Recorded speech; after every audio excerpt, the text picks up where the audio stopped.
So my name is Mikael Kasurinen, and I'm the game director of Control. And that's pretty much my job, what I do. And I oversee the creative side of the project and just want to make sure that what we end up with is a compelling, coherent game, basically.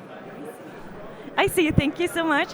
So are there any obstacles in your job exactly? So what is your job basically? Could you explain what you're doing, well, in a more detailed way maybe? How are you working with your team? Of course.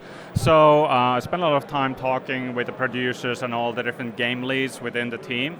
So there are different leads that lead different departments, like on game design or art or level design and so on. And basically I agree together with all the leads on what is the direction which we want to head towards and what are the next steps. And then I talk with production, of course, and discuss what are our key deadlines and agree on a kind of review process and so on. Basically making sure that all the different plans that we have make sense, and also the ideas that we're doing connect with all the other ideas as well, so it feels like it's a coherent package that makes sense. And that's basically what I do. Thank you so much. So how big is your team? Could you explain that a little? Because you're talking about a lot of ideas gathering and like coming together. The total team is roughly 70 to 80 people, but then there's a separate technology team as well who kind of work on the proprietary engine that we have called Nordlight and so on. Of course, we do a lot of outsourcing as well, so it's hard to say exactly how big the entire team is because there's a lot of different moving parts, a lot of people working to making it happen. But the core team is like roughly a bit under 100, like 70 to 80 people. Very interesting, thank you so much. So I see Control is one of your most promising titles up to date, and I wanted to ask you especially about the fact that it will be a multi-platform game this time. Do you have any information about that? So why did you choose to make it a multi-platform game? So it was an easy decision for us because, as a studio, what we want is that our games are as accessible as possible to all the players around the world, and so we want to make sure that people, of course, are aware that this exists as well, and so on. It was great for us to be in the PlayStation keynote at E3 and so on, and it just makes sense to us, and it was an easy choice also because we work with an independent publisher, 505 Games, who have been great partner for us. So it is really that simple, and there's no reason not to do it, let's say it like that. Our technology is relatively easy for us to update it so that it works on the PlayStation platform as well. So in regards to reaching a bigger audience too, how do you think your game focuses in regards to audience? Like what people should play the game basically? Oh, you mean like the target audience? Yeah. With Control, we are going a bit more hardcore. Like we are going to go a bit further with gameplay than ever before. And we're going to be a bit more, let's say, we have less hand-holding in the game. Both from the perspective of gameplay, but also to understand the lore of the world and so on. So we're going to be careful with that stuff. And basically, inviting the player to participate in the experience. They need to explore the world and go the extra mile to really understand all the different aspects of what we're doing. And also looking at like difficulty, for instance, there is a main campaign through the experience that is approachable and easy to jump into, but there are a lot of other types of challenges within the game as well, and some of them are really, really tricky and hard to pull off. So we wanted to be a challenge, basically, within this game world that people love to tackle and try out and see how they do and so on.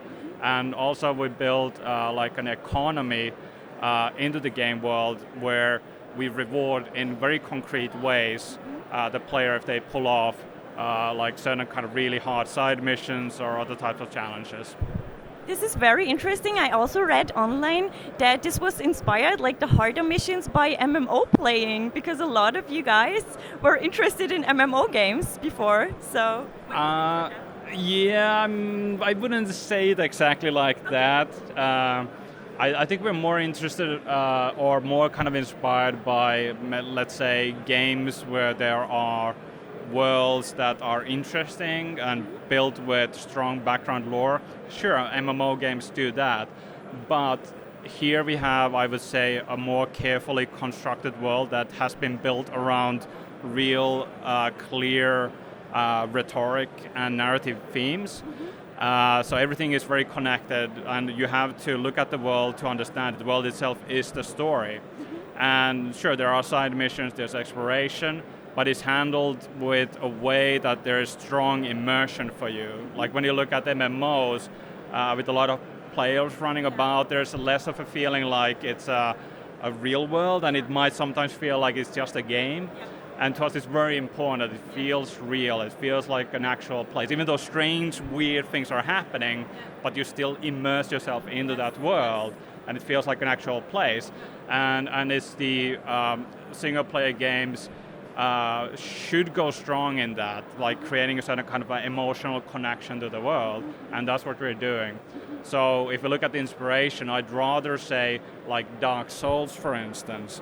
So, and the Dark Souls, of course, what they're doing is really extreme. We're not going to go that far, but they have a really carefully thought through world with a strong background, and it invites the players to explore it and try to understand it, and then they maybe see certain things in a different light as they learn more about it.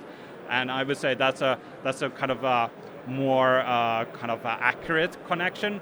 But I don't want to say we're doing Dark Souls though, so I want to be very careful with that. But as an inspiration, it would be more in the right ballpark. Yeah, I just wanted to tell you, like, it's just about not losing immersion, like in an MMO, because you're very distanced from your own player in regards to MMOs. So, well, that is very true.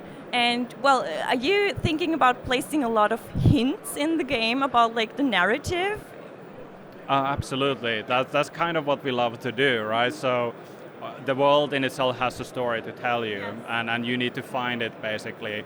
And so we're thinking through all the different aspects of the architecture, different locations and landmarks, all the things that you see, it's there for a reason, and there's a purpose to it. And if you kind of dig in more, the game will reveal itself to you in an interesting way that maybe we haven't really done it that extremely in our previous titles, and that's what I think is going to be exciting about Control. This will be exciting. Well, yeah, I'm totally excited about this game, and it sounds very, very promising. Also, I wanted to ask you about, in regards to the narrative, do you think, so we have a very strong female lead who kind of wants to gain back control in her life, and she's trying to find out about some mysterious event in her past childhood. This is what I heard about the narrative. Do you think differently? No. Okay. So what I thought about was it seems like a whole metaphor, like the whole gameplay and the whole game itself, like what happens to her is she tries to gain back control in her life and also clear up this mystery. So how do you think about that? I think it's a great interpretation of what we've said. Yeah. So I'm going to be careful in not revealing too much what's happening.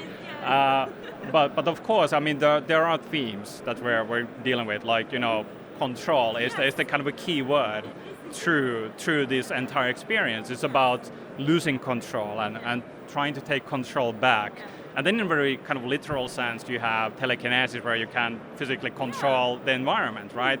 So it is there at multiple different layers, and it's definitely part of the story as well, in many ways, which I unfortunately can't reveal yet. Perfectly fine. We're so excited to see it in the game and also try it out yourselves. I'm also very excited about all the different side missions you talked about, because it seems you will reach a much bigger audience and also create a much bigger fan base, that is, because it will be more like a franchise even, not just a single game. What do you think?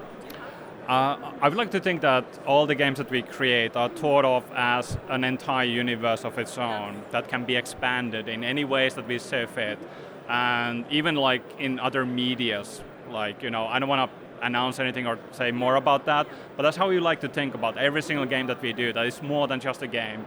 And that's how we built Control as well. We want it to feel like a universe that is exciting, compelling, something that you want to be in, and everything that we do within it supports the idea of it being expandable in many ways. Very interesting. Also, I wanted to ask about, if you still have a little bit of time, you used different motion capture techniques also with popular actors in the past. Do you plan on doing that with Control too? Absolutely. We spent a lot of time to design that technology, and we utilized it really well in Quantum Break. So it's absolutely something we're going to keep using in all the different games that we're doing. But I want to say that cinematically, thinking, Control is maybe less passive on that side, and instead what we want to do in Control is that you stay in control. So we want to tell the story through the world, through gameplay, and be very careful when we choose to create these, let's say, more passive cinematic moments. So we're going to carefully consider that. But we still, of course, we have interesting characters who have deeply personal stories that we're going to explore and learn about, and we want to make those characters as real and immersive as possible. And of course, all the technology that built for Quantum Break is utilized there as well. Also, I wanted to ask, this will be the last question for you. Okay. What is your favorite part of the game?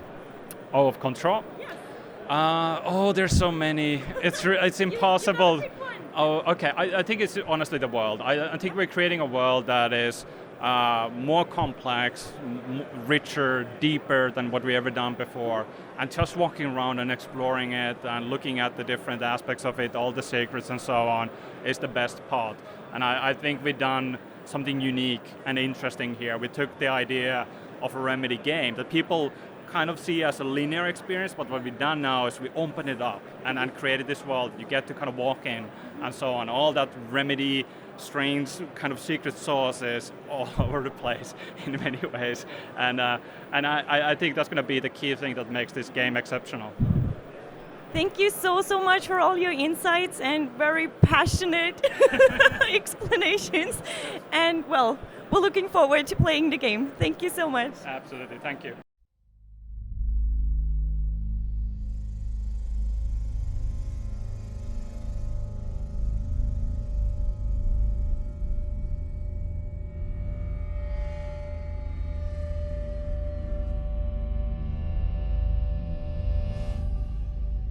The oldest house is a shifting place. There are rules and rituals. You can keep traveling deeper.